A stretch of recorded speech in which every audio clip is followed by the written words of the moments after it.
Talagang umaasa ako na pwede kong mapabalik ang aking uban. Ituturo ko sa inyo kung paano gawing itim ang uban kahit nasa bahay lang. Pwedeng uminom ng mas kaunting alak, pero ang produktong ito, kahit itago mo sa asawa mo, kailangan mo pa ring bilhin. Dahil ito'y para sa sarili mo. Mga kapatid, huwag na kayong magkulay ng buhok. Maaari itong magdulot ng iritasyon sa anit. Inirerekomenda ko sa inyong may uban na gamitin itong shampoo na nagpapaitim ng buhok. Napakadali lang itong gamitin. Hindi na kailangang mag-adjust o maghalo. Pisilin mo lang at direktang ipahid sa mga uban.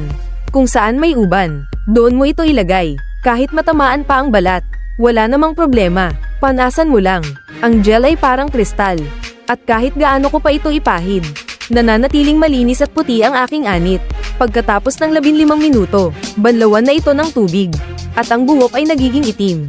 Maganda, at mukhang bata. Kaya sa mga may uban dyan, bilhin nyo na agad.